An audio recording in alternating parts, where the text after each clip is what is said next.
Hello my friends, we're diving back into getting ready for Q2 this week and we're talking about goals.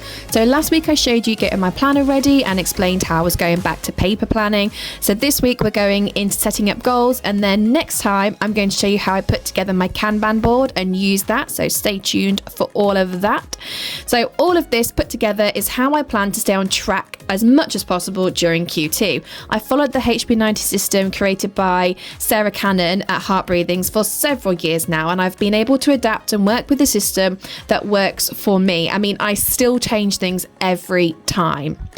Okay, so first up, let's discuss prep. This is what I'm doing here. I'm looking at sales and numbers for Q1 so far across all the places that I sell. Whilst I won't get those royalties for 60 days, like with most places, I'm still making a note of what royalties I'm owed for that time period. So that's January to March. This gives me like a really good idea of how the quarter went for one of my goals, and it helps me inform me of that next goal. So to give an idea of goals, a goal is like an umbrella, the overarching goal to achieve, and is usually measurable in some way. Now for this quarter, I've decided to split my 3 goals into 3 areas. So goal 1 is a writing related goal.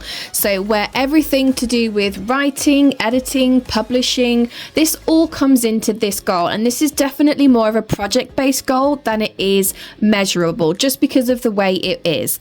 Goal 2 is about marketing, specifically focusing on a consistent approach in terms of like social media. So the more consistent I am, the better numbers that I've seen. So I want to try and be consistent for like the whole of Q2. And then goal 3 is what I'm calling my community goal, because I want to focus on both YouTube and my critique work. So that's more for authors than it is for readers. So that's why I've chosen my 3 goals to be writing, marketing and community. So those are the 3 main areas I'll be focusing on. I'll be sharing the specific goal and the measurable numbers with you in just a few moments, but the idea behind it being measurable is to give you a good indication of success. So I usually follow having a good, better, best number, or I sometimes call it realistic, something I should be able to achieve, challenge. So that will take a bit more work and maybe a bit more luck, but mostly still in the realms of achievable. And then like a dream goal, so something you'd love. And under the goals you have projects, and then under the projects you have tasks. So I just want to note that there are so many steps in the HB90 method that I'm not showing you because they're unique to the course and the planner, like how to prioritize certain tasks, for example. That is such a good method that I learned that I can almost do it without thinking now. But the course is the best place to get all that inside knowledge. I just wanted to share that in case anyone was wondering how I've chosen these sort of goals and projects. Okay, so focusing on what my actual goals are. So goal 1 is to continue working on my backlist. It's very simple, and this includes everything to do with writing, editing, plotting and publishing. So it's not very measurable, it's just how the projects will be completed. So goal 2 then is about marketing. So marketing my books using ads and social media in order to make a monthly income of, and I will share this with you guys, but £25, £50 and £100 a month. I'm not sure if I'll adjust that because I'm easily meeting around £25, but this is just the book sales online, nothing else related to publishing, just straight sales. And then goal 3 is to continue to grow my YouTube channel and critique service in order to support my community and reach, again I'll share, so 750, 800 and 850 subscribers by the end of the quarter. So I'm focusing on subscribers first, and then I'll look at other metrics like watch time, for example, at another date.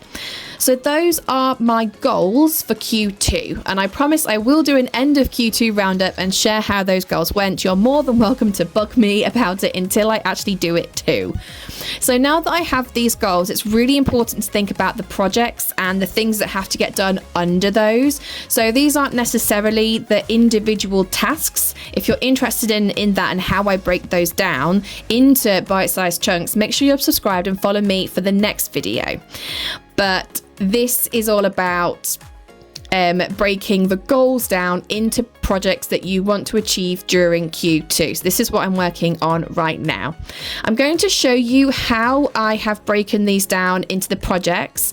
And again, I just want to reiterate, there is so much going on here that I haven't really shared because it is unique to that course that I did, the HB90 course. But this is, I've done this now for several years, and I'm at a point where I can almost do this without using all the like systems and tricks and the skills that I've been taught. It's almost like natural now. I can sort of do it without that. But still, writing everything down is so key because it helps me to keep everything in one place, and it helps me to have that dedicated time sitting down and thinking about all the projects for Q2. I also do have a page in the planner that like notes for next quarter, so that if there's something that I'm thinking about that I need to remember, I might put it down there. I'm also thinking of heading towards publishing in Q3, so I've also got to think backwards about what needs doing in Q2 to make that happen in Q3, for example. So this is shocking video quality, guys. I apologize. It's the back camera of my phone, and that took a little flying trip off a car and never fully recovered. But you can see the actual planning pages I did for the projects here. So under my writing goal, you can see that I have a lot to focus on editing book 2 in my new NA series because I just finished writing book 2. It's exciting. I am excited, but there's a long editing process. So then I've got plotting book 3, thinking about moving towards publication in Q3. So I've got things like getting my cover sorted, getting my map sorted, getting bonus scenes written, planned and written, pre-order setting up. I also want to add book 1 to book vault as well. So this is my writing goal. This is really everything to do with writing and publishing, and those are the main projects. Then we go on to my marketing goals. So I've got my newsletters, then planning each month of social media content. I really want to do like more of a batch making content. I think that will be more my style because again, the aim is to be consistent. So that includes like the planning of the posts, making posts, taking pictures, making up captions, filming reels, and all of that. I've also got a note there about Facebook ads, and spoiler alert, I don't think they're working or they're worth it right now. But I'm going to keep going for as long as I can because I think it's really good practice. And when I've got my pre-order up for book 2, I'm hoping that will help recoup some of the ad spend. So then my last goal was community. So I really want to focus on batch filming this time, much like with social media posting. And so, but you know, life gets in the way, or I have no desire to like make myself look presentable for a camera. So I do think batch filming videos for YouTube would really help. And then I can edit them each week when I'm going to post them. I've got 3 critiques booked in for this quarter as well. So I know the rough word counts for those, but I'm just going to assume around 35 chapters each, and then I can split those up into chapter tasks. So that's one little insight into next week when I split all these projects up into the individual tasks. So I'm just about to show you a quick flick through to show you how part of this system involves like a heavy look into time. So here's a rough idea of Q2. I've crossed off in pink all the dates I am seriously not around for. I've crossed off the weekend, as in general I don't work them that much, and then also the holidays for my son. Then we'll flick through to April. So this is sort of a bigger overview of the first month of Q2. So you can see there I've got a little bit more detail about my time. And then this is every week that you get like the task section. So you've got each section for each goal that you can put down all the tasks you want to achieve that week. And then on the next page, you can then decide when you're going to do those tasks and sort of split it up a little bit better. So that's all for today, guys. I hope that's been really helpful to see what my goals are. And again, if you're interested in how I'm splitting these projects into tasks, then join me in my next video where I'll be taking you through my Kanban board setup. Okay then, bye for now.